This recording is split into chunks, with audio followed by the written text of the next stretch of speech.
성가대 원신예배 성가대 찬양 너무 잘하시네요. 예, 저 성가대 되게 좋아하는데 제가 이따 얘기하겠지만 제가 성가대에서 잘린 아픈 추억이 있어가지고 요새 이렇게 젊은이들이 많이 다니는 교회들은요 되게 뜨겁다고 하지만 사실 저는 이제 다른 교회들도 많이 이렇게 가는 경우들이 있는 목회자니까 그러는데요, 전통 있는 교회들은 성가대가 이렇게 내공이 있습니다.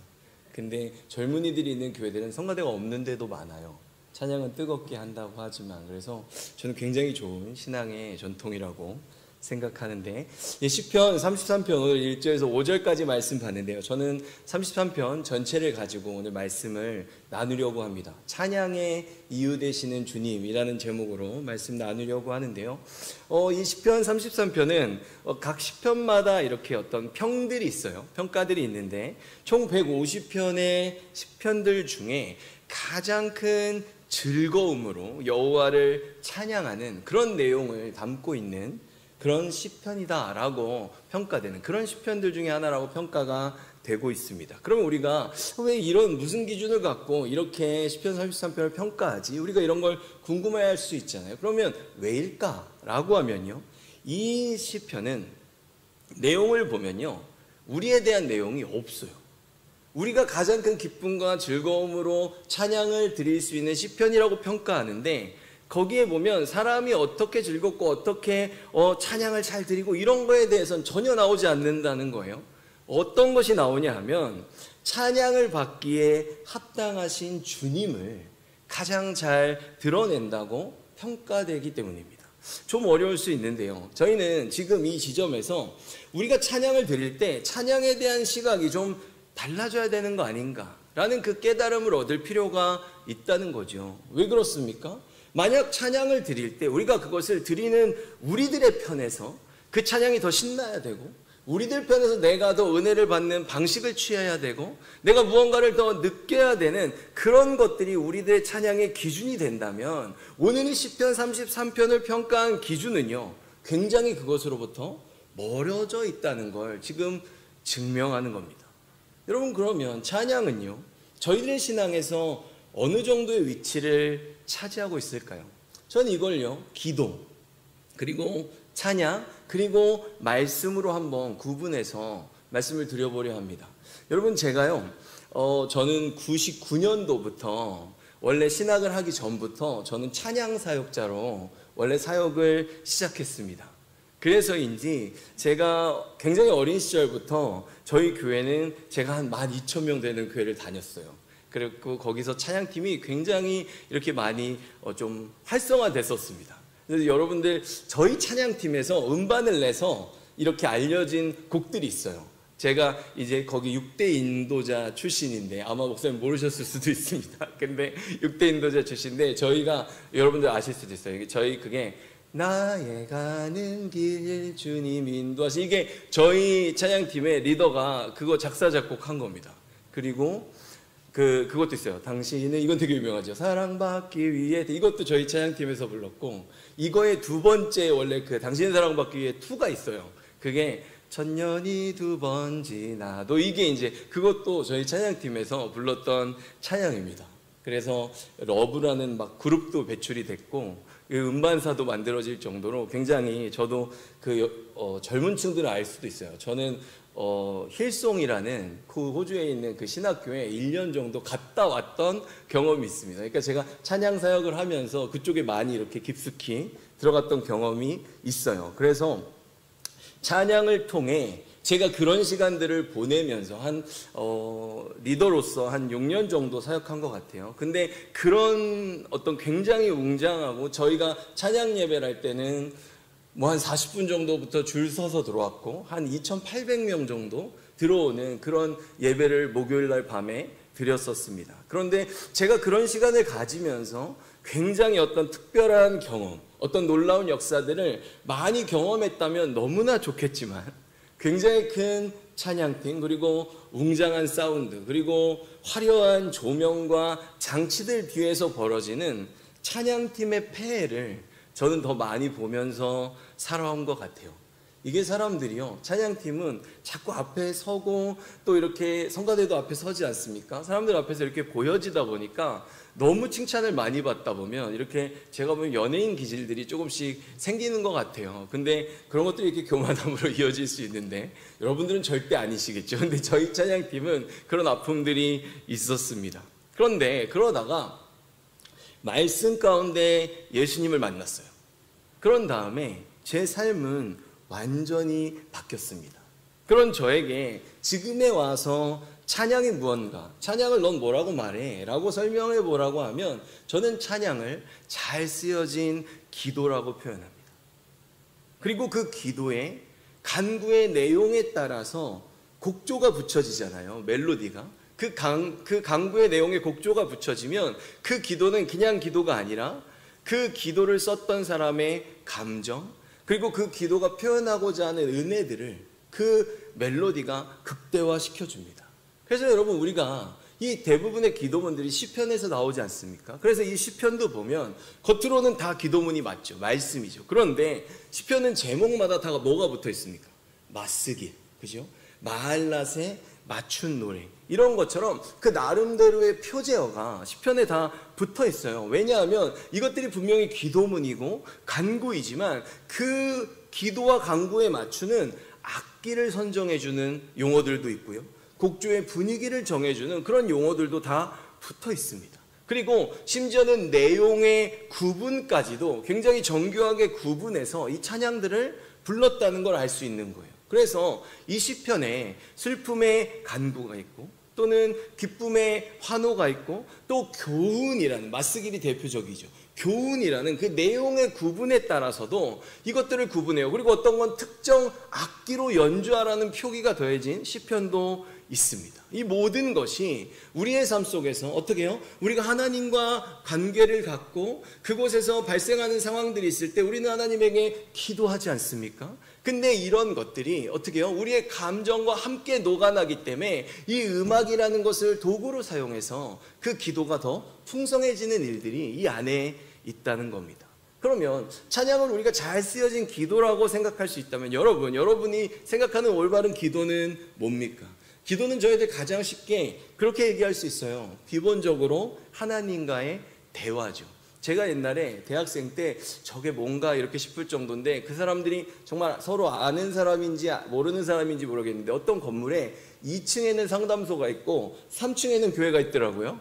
근데 2층에 상담소에 뭐라고 써있냐면 상담하면 되는데 왜 기도만 하십니까? 라고 써있는데 3층에 기도하면 되는데 왜 상담하십니까? 라고 써놨더라고요. 그래서 제가 저분들이 굉장히 시너지를 잘 보고 있다 이런 생각을 한 적이 있는데, 여러분, 기도는요 우리가 하나님한테 하고 싶은 말을 그냥 다 쏟아내는 시간이 아닙니다. 기도라는 대화는요, 저는 그렇게 생각해요. 기도라는 대화에서 가장 중요한 건 우리들이 먼저 들을 준비가 돼야 된다는 거예요. 상대와 대화할 때 상대의 대화를 안 들으면 여러분들은 대화를 어떻게 하십니까? 그래서 기도가요 더 잘 쓰여진 기도가 되고, 그래서 잘 쓰여진 찬양으로 불려지려면 이 모든 것들의 근간에 우리가 하나님의 마음을 먼저 경청할 수 있는 마음에 그 말씀, 진리의 말씀이 근저에 깔려 있는 기도여야 된다는 거예요. 바로 그 말씀을 통해서 읽고 듣고 깨닫고 행하고 전하는 그 경청의 자세에서 올바른 기도와 올바른 찬양이 나올 수 있다는 거죠. 그래서요 우리가 정말로 기도를 잘 하려면, 그리고 우리가 찬양의 가사에 그 깨달음을 정말로 하나님이 우리들에게 던지시는 메시지 그대로 우리가 그 최고의 즐거움과 기쁨으로 찬양을 드리려면요 말씀을 통해 하나님의 마음을 잘 알아야 되는 겁니다. 그래야 성령 충만한 찬양을 드릴 수 있는 거죠. 그런 하나님과 우리가 생명의 교제를 나누는 것이 바로 이것이 기도고, 바로 이것이 우리의 올바른 찬양이 될 수 있다는 겁니다.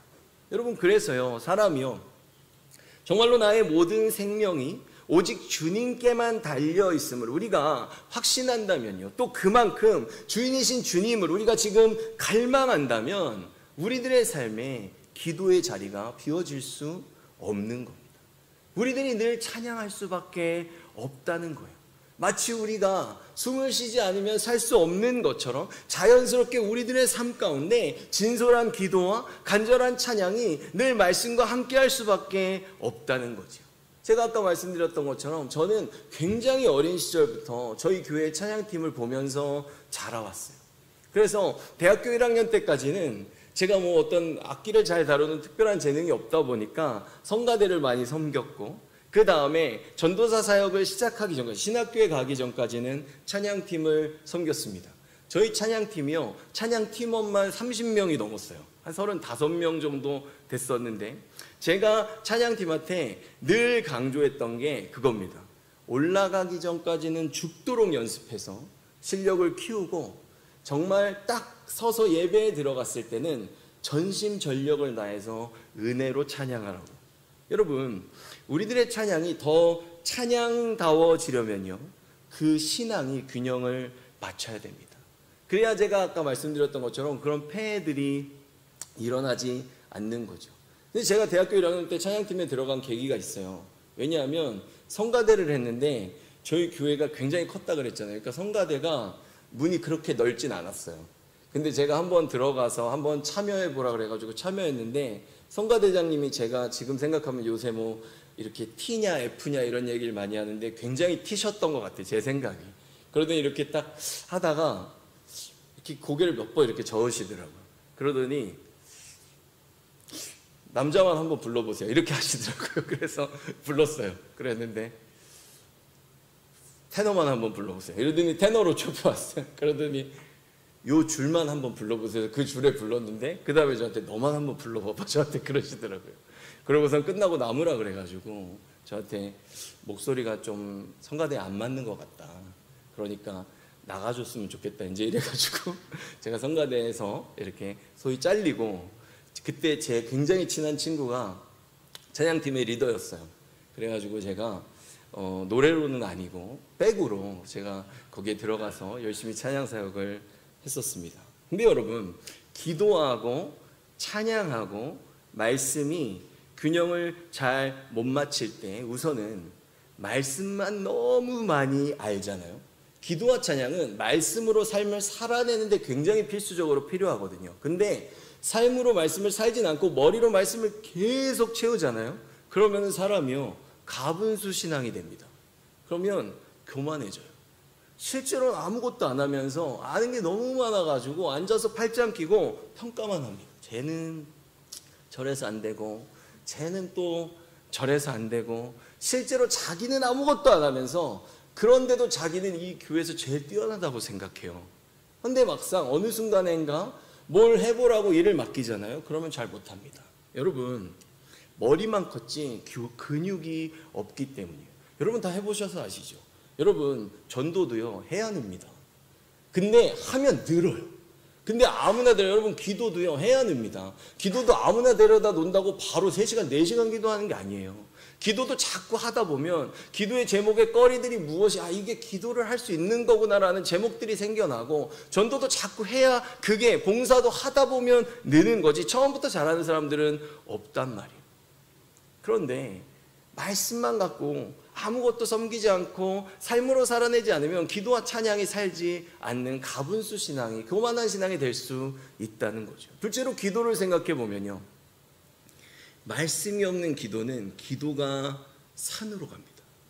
이거는 열심히 신앙을 앞서는 그런 문제가 생기는 거예요. 그런 걸 잘 모르니까 말씀을 모르는데 기도는 열심히 하면, 여러분, 사람이 기도를 하다가 어떻게 기도의 방향이 흐를까요? 내가 옳다고 생각하는 걸 하나님도 옳다고 생각하신다고 생각하고 기도해요. 내가 맞다고 하는 걸 하나님도 좋아한다고 생각한단 말이에요. 그러면서 그걸 가지고 끊임없이 기도한다고요.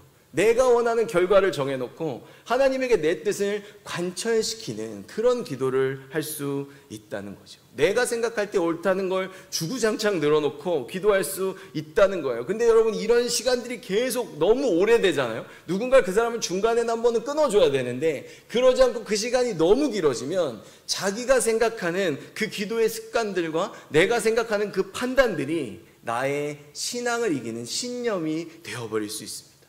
그래서 성경에 있지도 않은 일들을 막 강요할 수 있어요. 영안을 띄워준다면서 막 눈동자를 막 누르고 막 지혜를 얻게 해준다면서 막 정수리를 때리고 막 이러는 일들이 있을 수 있다는 거죠. 뭐 성령님이 보여주셔서 뭐 네가 다 보인다든지 투시를 한다든지 이런 말도 안 되는, 심지어는 은사를 자기가, 하나님이 주시는 선물 아닙니까? 자기가 줄 수 있는 것처럼 은사를 어떤 받는 방법들을 강의까지 하고 막 성령을 던지고 막 이런 일들이 일어나는 겁니다. 누군가는 또 미래를 안다고 하면서 책임도 못 질 거면서 자기 멋대로 막 예언을 해주고 다니는 사람들도 많아요. 여러분 근데 한번 생각해 보세요. 어떤 누군가가 삶의 문제를 가지고 여러분 앞에 왔습니다. 예를 들어 뭐 동그라미 X라고 한번 제가 예를 들어 볼게요.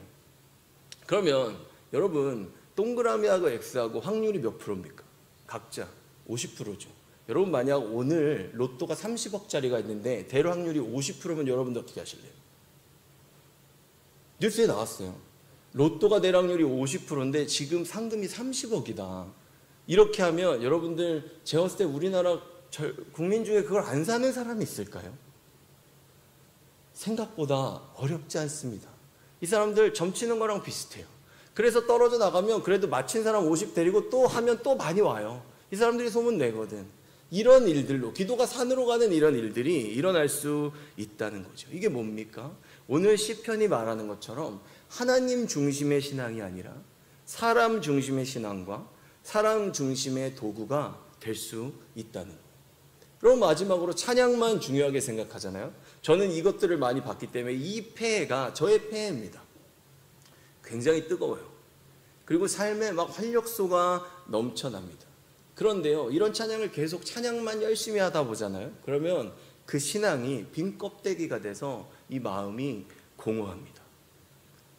수천 명이 오는 예배가 끝나고 사람들이 와서 막 은혜 받았어요, 좋았어요 이러지만 막상 저는 은혜를 못 받아요. 내가 뭘 하는지 모르겠는 생각들이, 그 시간들이 우리들에게 찾아온다는 거예요.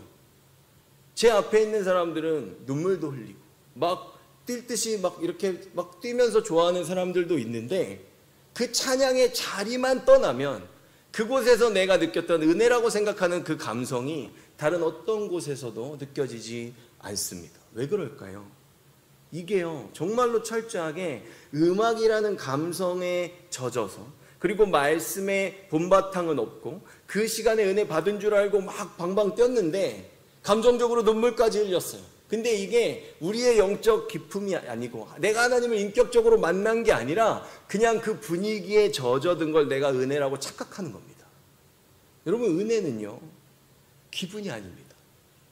제가 생각하는 은혜는요, 깨달음이 분명해서 그 깨달음이 내 삶의 변화를 촉구할 때 그것이 은혜예요. 특별히 하나님을 바라보는 그 시각과 내 삶을 바라보는 그 시선이요, 근본적으로 변화할 수 있어야 됩니다. 그러면 여러분, 오늘 시편에서 찬양에 대해 뭘 말하는지 한번 생각해 볼게요. 우선 1절에서 아까 3절을 봤을 때요, 우리가 무슨 얘기를 하냐면 주님을 찬양하는 것이 마땅하다라고 말해요. 근데 주님을 찬양하는 것이 마땅하다 그랬을 때 그 하나님의 백성들을 두 가지의 호칭으로 부르는데요, 의인들과 정직한 자들입니다.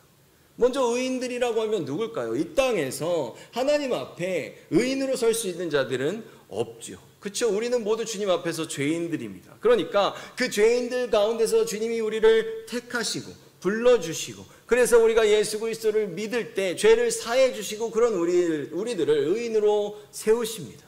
그런 특권을 받은 의인들이요, 여호와를 즐거이 찬양하지 않을 수 없다는 거죠. 진짜로 하나님의 그 은혜, 예수 그리스도의 십자가의 은혜의 가치를 안다면 우리들은 찬양할 수밖에 없는 거죠. 두 번째는 정직한 자들이라고 부릅니다. 여러분, 하나님 앞에서 정직하다는 건 뭐예요? 그 어떤 것도 거리낄 것이 없는 좋은 관계를 가진 백성들을 말합니다. 보통 우리가 코람데오 신앙이다 라고들 많이 얘기하는데요, 제가 저희 중고등부 학생들한테 그런 얘기를 자주 해요. 네가 보고 있는 그 모니터 화면을 예수님이 같이 보고 있다는 걸 절대로 잊지 말라고. 그럼 애들이 오늘 가서 좀 지울 게 있는 것 같아요, 막 이런 얘기들을 저한테 합니다. 근데 여러분, 뭐예요? 하나님 앞에 나의 삶을, 나의 마음을 열어서 모든 걸 다 보여줘도 거리낄 게 없는 그 좋은 관계를 가진 백성들을 정직하다고 말한다는 거죠. 하나님하고 관계가 좋으면 하나님이 언제나 나를 도우실 수밖에 없고요. 하나님이 복을 주시기 때문에 찬양할 수밖에 없는 겁니다. 여러분, 성경이 말하는 복은 되게 재밌어요. 성경이 말하는 시편 1편에서 복을 얘기하죠. 그 복이라는 표현에서 여러분 어원이 뭘 갖냐면요, 복은 직진하다라는 뜻입니다. 그 동사에서 와요. 여러분 생각해 보세요. 직진해서 똑바로 가는 게 뭐가 복일까요? 근데 하나님이 우리들에게 말씀하시는 그 복은요, 예수 그리스도가 길이시잖아요. 예수님의 발자취를 따라서 나의 주인이시고 나의 창조주이신 하나님에게 직진해서 나아갈 수 있는 삶을, 이 세상에 수많은 방해거리와 유혹거리들이 있는 이 내 삶, 어려운 삶, 가난한 삶, 너무나도 고난이 많은 이 삶 속에서도 그 길을 계속해서 흐트러지지 않고 그리스도의 발자취를 따라 주님에게로 갈 수 있게 우리를 도우시는 역사가 복이라는 겁니다. 그것에 필요한 모든 환경들을 더해 주신다는 거예요. 그리고 우리가 2절과 3절로 들어가면 이런 의인과 정직한 자들이 찬양을 어떻게 할 것인가 라고 했을 때요, 2절에 보면 수금과 비파와 뭐 이런 표현들, 악기들이 막 등장하는 걸 2절에 볼 수 있어요. 그게 무슨 뜻이냐면, 여러분 악기는 아무나 그냥 뭐 하고 싶다 그래서 들고 하는 거 아니잖아요. 그죠? 너희들이 갖고 있는 모든 재능들, 어떤 열정들, 그런 열심들을 가지고 전심으로 하나님을 찬양하라는 겁니다. 그리고 3절에는 새 노래로 즐거이 노래하라 라고 말해요. 여러분, 새 노래는, 저희 옛날에 찬양팀에 정말 이런 사람들이 있었어요. 새 노래는 신곡을 많이 부르라는 말씀이다, 뭐 이런 얘기를 하시더라고요. 여러분, 이게 그런 걸까요? 전혀 그런 게 아닙니다. 새 노래는 거듭난 자, 변화받은 선한 마음으로 찬양하는 걸 뜻하는 거죠. 그러니까 뭐예요? 찬양이 새 것이 아니라 이 찬양을 하는 당사자의 질적인 새로움을 말하는 겁니다. 그런 사람들이 즐거운 소리로 아름답게 연주할지어다 라고 하는 거예요. 여러분, 이 부분도 중요한데요, 제가 아까 저희 찬양팀한테 올라가기 전까지는 철저하게 연습해서 실력으로 하고 올라가서 은혜로 불러야 된다라고 제가 말했다 그랬죠. 근데 여기서 지금 무슨 얘기예요? 아름다운 소리를 내야 된다고 말하는 부분에서 저는 그런 생각을 합니다. 영적으로만 아름다우면 괜찮아요. 혼자서는 괜찮은데 앞에서는 좀 그럴 수 있다라는 생각을 가지는 어떤 책임감은 필요가 있다는 거죠. 연습을 해야 된다라는 거죠. 제가 저희 아이들한테 자주 말하는 게 있는데요, 그런 얘기를 합니다. 좋아하는 것하고 잘하는 건 다를 수 있다. 근데 그걸 착각하면 네 인생이 힘들어질 수 있다. 제가 그렇게 얘기합니다. 왜냐하면 나만 좋자고 하는 그 행동들이 다른 사람의 예배를 방해하면 안 되기 때문입니다. 여러분, 저는요, 목회자로서 제가 파이프 같은 삶을 살아야 된다고 생각해요. 근데 어떤 생각이냐면, 하나님께서 은혜를 정말 만약에 물로 이렇게 우리한테 다 부어주신다고 생각했을 때 그 물은 처음엔 분명히 가장 좋은 물이고 깨끗한 물이었는데 그 중간에 있는 파이프가 너무 더러우면 그 물을 그대로 전달할 수 없기 때문에 우리가 하나님 앞에서 그런 정직한 자가 돼야 되는 것 아닌가라는 생각을 합니다. 저는 또 제가 거울이라고 생각했을 때는요, 여러분, 거울은 어떤 거울이 좋은 거울입니까? 그대로 가장 잘 보여주는 거울이 좋은 거잖아요. 우리가 예수 그리스도의 빛을 반사할 수 있는 거울이라면 나를 드러내면 안 되고, 우리는 우리를 늘 회개하고 기도하고 말씀에 맞추기 위해서 자신을 깨끗이 씻는 그런 삶을 살아야 된다는 거죠. 이것들이 기본적으로 우리가 하나님을 잘 섬기기 위해 스스로를 훈련하는 데 필요하다는 겁니다. 그래서 제가 아까 성가대에서 좀 잘렸다는 얘기를 드리지 않았어요. 전 사실 굉장히 상처받았는데 나중에 시간이 좀 지나니까 감사하더라고요. 그리고 4절에서 19절에 하나님에 대해서 이제 본격적으로 설명하기 시작합니다. 아까 뭐라 그랬습니까? 찬양에 대해서, 찬양의 기쁨과 즐거움에 대해서 가장 잘 드러내고 있다고 하는 이 시편은 하나님 얘기만 하고 있다는 거예요. 찬양받기에 합당하신, 그래서 찬양을 받으실 수밖에 없는 그분의 당위성에 대해서 설명한다는 거죠. 대표적으로 4절에는요, 여호와의 말씀은 정직하고 행하시는 일이 진실하다라고 말해요. 5절에는 공의와 정의로 판단하시되 그럼에도 불구하고 실수하는 백성들에겐 인자와 자비가 충만하시다라고 합니다. 계속해서 하나님의 어떤 성품과 그분의 어떤 역사하시는 방식에 대해서 설명하고 있어요. 6절에서 7절에는 하나님의 창조에 대해서도 말합니다. 창조주이시기에, 한마디로 창조주이시기에, 찬양받으시기에 합당하시다는 거죠.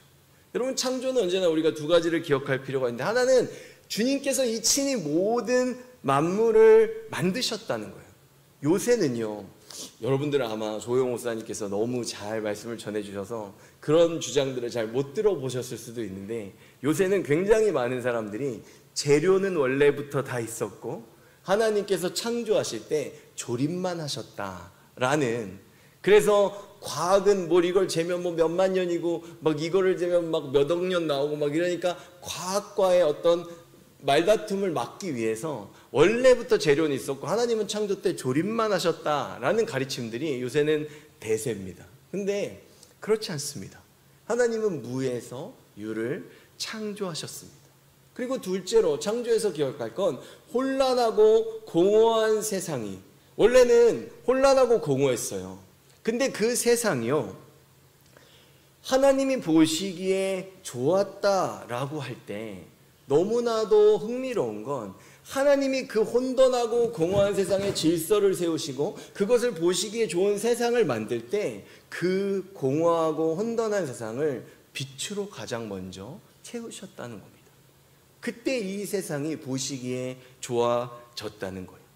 그리고 11절에서부터는요, 지으신 그 세상을 향한 하나님의 구원 계획에 대해서 설명합니다. 특별히 16절과 17절만 제가 읽어보면요, 많은 군대로 구원 얻은 왕이 없으며 용사가 힘이 세어도 스스로 구원하지 못하는도다. 구원하는 데 군마는 헛되며 군대가 많다 하여도 능히 구하지 못하는도다. 아멘. 여러분, 이게 무슨 얘기입니까? 인간은 그 어느 누구도 스스로의 능력이나 힘으로는 구원에 이를 수 없다는 얘기죠. 그러면서 그 구원이 뭐라고 말하냐면 19절에서 22절에 계속해서 주님은 죽음에서 그들을 건지시고 기근 때에 살아남게 하실 것입니다. 그러므로 우리가 여호와를 바라보면서 기다립니다. 주님은 우리의 도움이시며 방패이십니다. 주님 때문에 우리가 기뻐하고 즐거워합니다. 그것은 주의 거룩한 이름을 굳게 믿기 때문입니다. 여호와여, 우리가 주께 우리의 소망을 둡니다. 주님의 변함없는 사랑을 우리에게 베풀어 주소서. 이 마음을 가지고 우리가 찬양할 수 있어야 된다는 거죠. 여러분, 시인은 결론을 내립니다.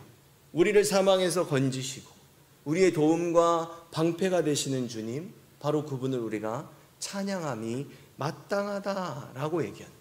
근데 여러분, 시편 33편을요 이렇게 쭉 읽어내려가다 보면 그런 생각이 들어요. 뭐냐 하면, 이 사람은 하나님을 찬양하는 게 너무나 당연해요. 그래서 이것이 마땅하다, 이것이 마땅하다, 이것을 해야 된다, 계속 이렇게 얘기하거든요. 그러면 이 성경을 반대편의 입장에서 읽는 사람이 이 말씀을 읽는다면 저 같으면 이런 생각이 들 것 같더라고요. 나는 하나님을 찬양하지 않고 사는데, 그러면은 나는 마땅한 일을 하지 않으니까 나는 살지 말라는 건가? 나는 왜 살지? 나는 죽어야 되는 건가? 나는 이런 의문이 들 수밖에 없다는 거죠. 그 사람의 질문을 통해 우리는 생각해 볼 수 있어요. 여러분, 우리는 왜 살고 있습니까? 지금 이 시에는 우리가 찬양함이 마땅함에 대해서 얘기하지만 사실 그 마땅함의 근저, 그 뒤에는 어떤 얘기가 있는 겁니까? 우리가 존재하는 이유, 우리가 이 땅에서 어떤 정체성을 가지고 살아가야 되는지에 대해 이 시편은 지금 우리에게 정면으로 질문하고 있다는 거예요.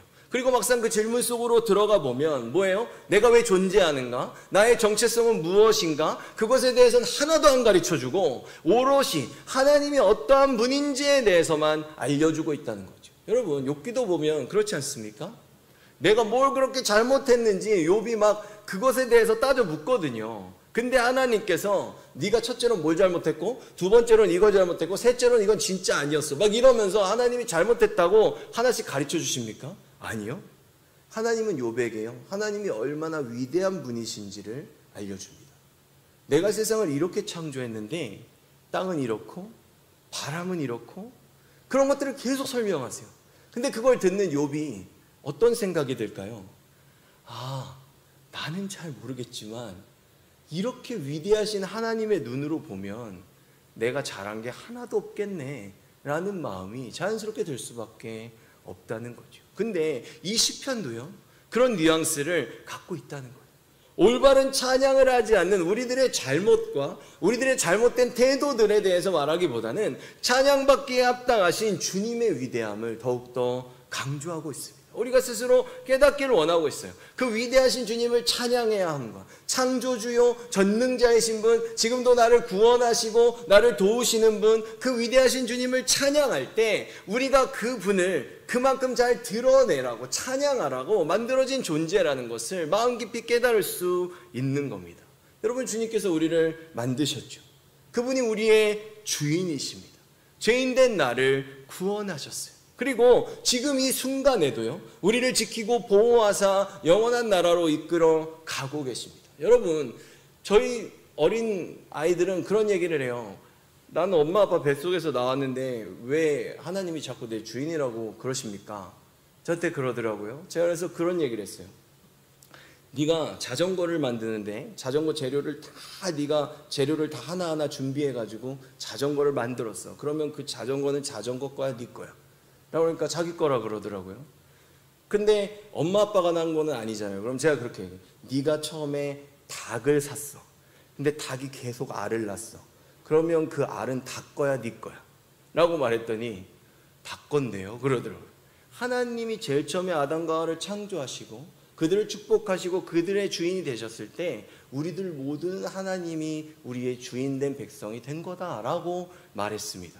여러분, 그런 우리들 중 이 세상에 사실 그들이 지금 밖에 있는 자들이 예수 그리스도를 구주로 인정하지 않는다 그래도 사실 주님의 시선으로 봤을 때 이 세상 모든 만물 가운데 주님을 찬양하는 것이 마땅하지 않은 존재는 없다는 거예요.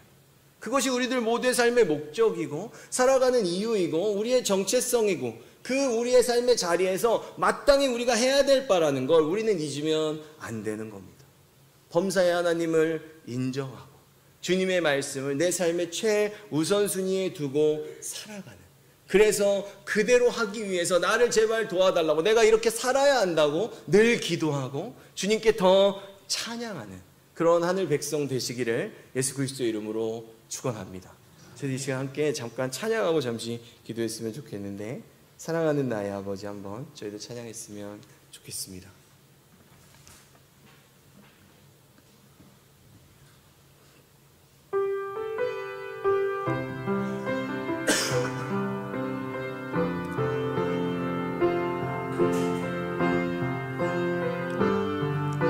사랑하는 나의 아버지, 사랑하는 나의 아버지, 이름 높여드립니다. 주의 나라 찬양 속에 임하시니 능력에 주께 찬송하네. 전능하신 하나님 찬양,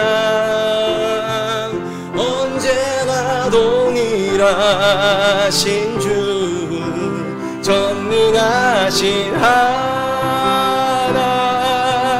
찬양, 영원히 다스리. 다시 하겠습니다. 사랑하는 나의 아버지, 사랑하는 나의 아버지, 이름 높여드립니다. 주의 나라 찬양 속에 임하시니 능력에 주께 찬송. 전능하신 하나님 찬양, 언제나 동일하신 주, 전능하신 하나님 찬양, 영원히 다스. 한번 더 고백합니다. 전능하신 하나님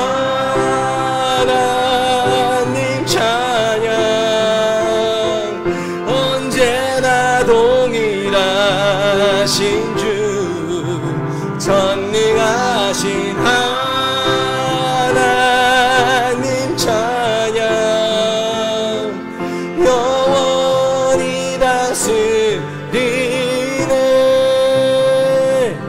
저희들 함께 잠시 기도했으면 좋겠습니다.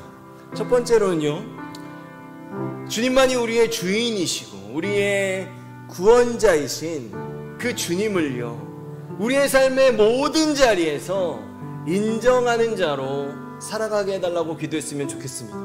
여러분, 초대교회는요, 부흥했다는 얘기가 많이 나와요. 근데 거기에 그런 얘기가 있습니다. 그들의 선한 행실을 보고 날로 숫자가 더하였다고 말하거든요. 여러분, 우리가 정말 다 다른 모습으로 이곳에 와 있는 건 저는 그런 생각을 합니다. 전부 다 똑같은 직업을 가지면 복음은 굉장히 제한적일 거예요. 그러나 우리들의 삶의 모든 자리와 우리들의 직업과 내가 앉아있는 삶의 모든 공간이 다른 건 그만큼 그들에게 우리가 예수 그리스도의 복음의 기회가 돼야 된다는 생각을 갖습니다. 그래서 우리가요, 그런 복음의 삶을 살기 위해 최선을 다해 기도하고 내가 전심으로 주님을 찬양하는 백성이 되게 해달라고 기도했으면 좋겠습니다. 그래서 내가 정말 끝까지 주님 만나는 그날까지 계속해서 직진할 수 있도록, 이 세상에 돈 많은 거 아니고 성공하는 거 아니고 내가 사람들에게 인정받는 거 아니고 그들이 나를 주목하는 것이 아니라 주님이 나를 주목하는 자가 돼서 내가 주님에게 항상 이 신앙이 흔들리지 않고 직진할 수 있고 주님의 마음을 더 깊이 깨달아서 주님의 마음을 기쁘게 할 수 있는 그런 우리가 될 수 있게 해달라고 이 시간 저희들 함께 잠시 기도하며 나아가겠습니다. 기도하겠습니다. 사랑하는 충만하신 하나님 아버지, 주님만이 우리들의 창조주시고 우리 아버지 되심을 고백하며 나아갑니다. 주여, 우리가 이 땅 가운데서 왜 살아가고 있습니까? 우리는 지금 이곳에서 어떠한 존재로 존재하며 나아가고 있습니까? 주님께서 우리를 만드셨고 주님의 그 놀라운 창조의 계획과 섭리와 그 구원의 역사가 정말 이 동작중앙교회를 통하여 이 지역 가운데 각자의 삶 가운데 아버지 하나님 널리 예수 그리스도의 향기로 복음으로 퍼져나갈 수 있도록 주님 역사하여 주시옵소서. 오늘 특별히 성가대 헌신 예배로 드려졌는데 정말 그 동작중앙교회 호산나 찬양대의 아름다운 그 소리가 하늘에 울림과 동시에 그들의 삶에 울리고 그들의 주변 사람의 그 심령들을 흔들어서 그곳에서 그들이 함께 예수 그리스도를 바라고 우리들의 선한 행실이 그들에게 그리스도의 삶을 반사할 수 있는 너무나도 아름답고 깨끗한 거울 같은 삶이 되게 하시고 정말 우리가 주님을 향하여 나아가는 그 생명의 물줄기, 주님의 생수의 강이 넘쳐 흐르는 성령의 충만한 통로가 될 수 있도록 주여 우리들을 충만케 하여 주시옵소서. 주님은 단 한 번도 변하신 적이 없습니다. 우리의 마음은 늘 정말로 실망할 때도 있고 포기할 때도 있고 넘어질 때도 있으나 정말 우리가 주님만 바라보며 나아가기를 원하노니 주님 우리를 붙드시고 정말 이곳에서 우리가 감동하고 주님을 향하여 나아가는 그 찬양과 기도의 고백들이 말씀에 근거하여 나아갈 때 주님 부족한 우리들의 삶을 통하여 주여 홀로 영광받아 주시옵소서. 더 많은 영혼들이 이 교회 가운데서 진리의 복음을 듣게 하시고 그들이 더욱더 큰 목소리로 모든 열정과 열심으로 재능으로서 주님을 찬양할 수 있도록 주님 도와 주시옵소서. 사랑과 은혜가 충만하신 하나님 아버지, 저희들은 너무나도 많이 부족하고 연약합니다. 그러나 우리가 부족하고 연약한 것이 중요하지 않은 것은 그런 우리를 주님이 나 자신보다 더 잘 아심에도 불구하고 우리를 불러 이 자리에 세우셨기 때문입니다. 주님, 저희들이 무엇으로 살아가야 하겠습니까? 주님의 말씀에 순종함으로, 그리고 하나님의 마음을 더 깊이 깨달아 알아감으로써 우리의 삶이 그리스도를 증거하는, 그래서 이 세상이 혼돈하고 공허하다면 그 세상 가운데 예수 그리스도의 생명의 빛을 비추는 삶을 살아감으로써 하나님께서 보시기에 좋아하셨던 그런 창조의 모습이 우리들의 삶 가운데 드러날 수 있도록 도와주시옵소서. 주님은 언제나 동일하십니다. 주님은 전능하십니다. 창조주이십니다. 주님은 변하지 않으십니다. 그러나 우리들의 마음은 늘 포기할 때도 많고 좌절할 때도 많고 후회할 때도 많습니다. 주님, 그런 우리들 주님의 마음을 더욱더 깊이 깨달아가기 원하고 주님이 원하시는 정말 아버지를 기쁘게 해드리는 그 삶으로 더욱더 담대히 나아가기를 간절히 소망하니 주님 우리를 붙들어 주시고 특별히 이곳에 동작중앙교회를 세우신 주님의 뜻과 이유가 있지 않습니까? 정말 이 사랑하는 성도들을 통하여서 예수 그리스도의 향기가 이 지역을 가득 채우고 이곳에 있는 모든 사람들이 그들도 하나님의 창조물이고 주님을 찬양함이 마땅함을 깨달을 수 있도록 사랑하는 성도님들을 사용하여 주시옵소서. 예수 그리스도의 이름으로 기도드립니다.